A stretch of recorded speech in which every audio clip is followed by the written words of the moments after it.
Bande Kombote. Kofi Olomide beta ili solo moko. Abi Congolais ake epa Nzambe.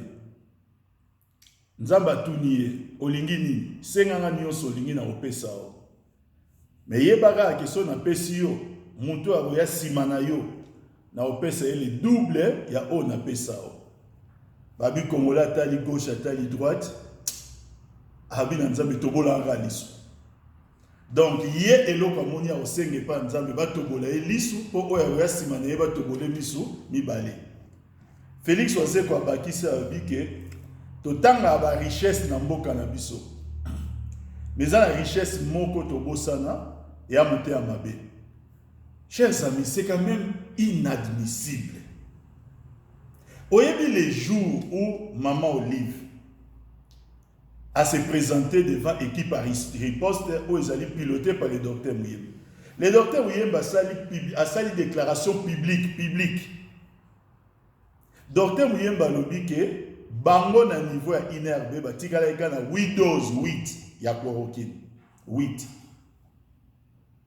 Aujourd'hui, on enregistre plus de 65 cas de guérison.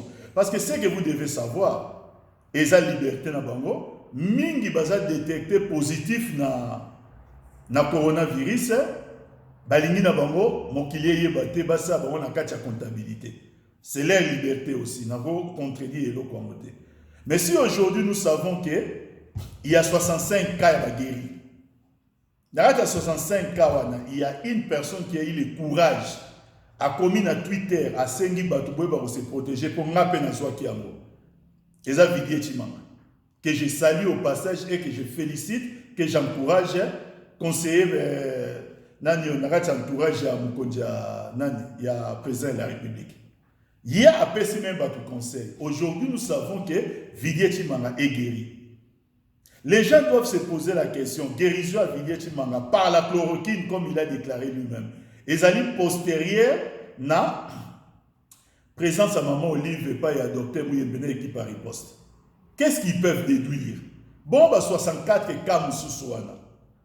On se réveille aujourd'hui, c'est comme si, et comme une rambo, Narata Mboka Oyo, Kosala Malamu. Babandi liboso mambo belé et silité. Les gens vont trafiquer un document. Mais les a toujours que sont trafiquer. Mais les a toujours mouké.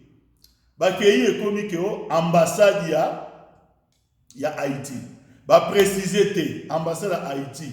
Na Congo Brazzaville, na Bénin, na RDC non. Et puis comment ba chloroquine. Ba remettre l'équipe ya riposte. Et c'est retrouvé dans l'ambassade à il y a Haïti. Donc l'ambassade Haïti, on peut savoir ceux qui malades. Il n'y a pas de rapport. Pour finir, parce que c'est une relobaming exatère. Et ça, il y a parti politique moko. La manière dont agir, basée sur la logique, moi, benga formule. C'est-à-dire, balaki sa bango, eza eloko obakenda la tongo bazongi pourquoi, ba inventaka ba histoire, ba créaka ba histoire, so baza honnête ba olandanga ba yebi makambo na olo ba formule, puisque ba ninga na bango mo mususu ba ko peut dénoncer yango.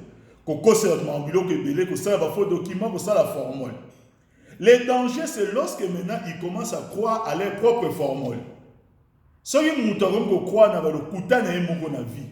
Boyebi maladie ni ba psychologue ba benga ngo ngai na okoma na niveau na te. Donc circuler, il y a rien à voir, c'est un faux document. Bosepela dans ce cas Mboka na biso, nous avons une grande maman oyo azélité makamba ya coronavirus pour bando sala ba geste na ye ya bienfaisance. Abandi yango bandakala pe bato bazolanda ba yebi yango.